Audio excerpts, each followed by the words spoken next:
प्यारे दोस्तों, सादर अभिवादन। मैं हूं महेश कुमार वैद्य और आप देख रहे हैं एनजेपी हरियाणा। दोस्तों, हरियाणा सरकार ने जिले में कष्ट निवारण समितियों के प्रभारी मंत्रियों की ड्यूटी बदल दी है। कुछ के पास पुराने जिले भी हैं और कुछ को नए जिले दिए गए हैं। जो बड़ा बदलाव हम आपको बताने जा रहे हैं वह है रेवाड़ी जिले को लेकर के। रेवाड़ी जिले की कमान राव नरबीर सिंह को सौंपी गई है, यानी कष्ट निवारण समिति की बैठक की अध्यक्षता अब राव नरबीर सिंह किया करेंगे। रेवाड़ी में हर महीने यह बैठक होती है। लोक संपर्क एवं कष्ट निवारण समिति की बैठकों में अलग अलग तरह के लोग आते हैं, अपनी समस्याएं रखते हैं और समस्याओं का समाधान किया जाता है। तो यानी रेवाड़ी के कष्ट सुनने के लिए सरकार ने अब राव नरबीर सिंह की ड्यूटी लगाई है। नायब सिंह सैनी गुरुग्राम की तो समस्या सुनेंगे ही, साथ ही सिरसा जिले के भी सुनेंगे। और आरती सिंह राव अटेली की विधायक, कैबिनेट मंत्री, फरीदाबाद की समस्याएं सुनेंगी। उन्हें फरीदाबाद जिला दिया गया है। अलग अलग मंत्रियों के जिलों की जानकारी हम आपको आगे देंगे, लेकिन हम आपको पहले ये बता दें कि राव नरबीर सिंह को रेवाड़ी सौंपने के राजनीतिक मायने निकाले जा रहे हैं।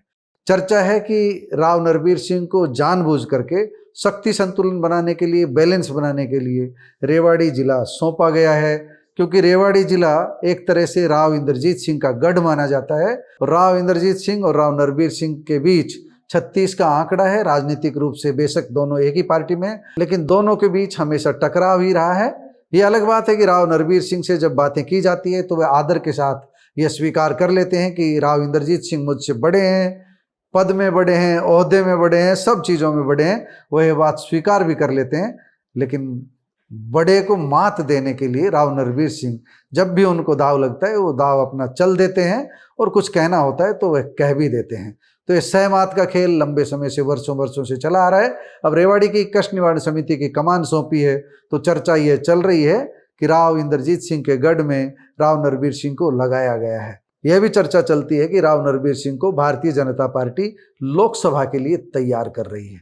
आगामी लोकसभा चुनाव में राव नरबीर सिंह को उतारा जा सकता है, इस तरह की बातें आ रही है। लेकिन राव इंद्रजीत सिंह अभी मैदान से हटने के लिए तैयार नजर नहीं आ रहे हैं। और राव इंद्रजीत सिंह अगर मैदान से नहीं हटेंगे तो फिर दूसरा रास्ता यह है कि परिसीमन के समय यहाँ एक से अधिक सीटें हो जाएंगी। गुरुग्राम 2 जगह विभाजित हो जाएगा, तो गुरुग्राम शहरी सीट पर भारतीय जनता पार्टी किसी संगठन के चेहरे को मौका देगी, और जो देहात का क्षेत्र बचेगा वहाँ पर राव इंद्रजीत सिंह, राव नरबीर सिंह को मौका दिया जा सकता है। राव इंद्रजीत सिंह का दायरा व्यापक है, वह भिवानी, दादरी, महेंद्रगढ़ इन जिलों में भी असर रखते हैं, तो इसलिए उनको दूसरी सीट जा सकती है। यहाँ विषय दूसरा था, लेकिन हम एक बीच में नई कहानी बता गए। परिसीमन होने के बाद और परिसीमन न हो तब भी राव नरबीर सिंह को भारतीय जनता पार्टी लोकसभा चुनाव के लिए तैयार कर रही है, उनका दायरा बढ़ाने का प्रयास कर रही है। इसमें कितनी कामयाबी मिलेगी, कितनी नहीं मिलेगी, ये भविष्य की बात है, ऐसा कहा जाता है। लेकिन राव नरबीर सिंह से जब भी हमने पूछा तो उनका साफ इरादा है, साफ कहना है कि बादशाहपुर की बादशाहत उन्हें मुबारक रहे, बादशाहपुर से उन्हें चुनाव लड़ने का मौका मिलता रहे।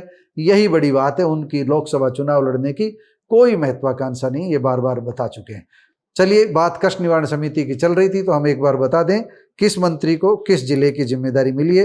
एक बार पूरी डिटेल आपको बता देते हैं। ये नोटिफिकेशन 14 मई को हुआ है, आज 15 मई है। 14 मई को हुए नोटिफिकेशन के अनुसार नायब सिंह सैनी गुरुग्राम और सिरसा की कमान संभालेंगे, अनिल विज को यमुनानगर, कृष्णपाल पंवार को पंचकुला और कुरुक्षेत्र, राव नरबीर सिंह को रेवाड़ी और हांसी, महिपाल ढांडा को पलवल और सोनीपत, विपुल गोयल को नूंह और महेंद्रगढ़, अरविंद कुमार शर्मा को हिसार और चरखी दादरी, श्याम सिंह राणा को करनाल और कैथल, रणबीर गंगवा को पानीपत और झज्जर, कृष्ण कुमार को अंबाला और फतेहाबाद, श्रुति चौधरी को रोहतक, आरती सिंह राव को फरीदाबाद, राजेश नागर को भिवानी और गौरव गौतम को जींद का जिम्मा दिया गया है।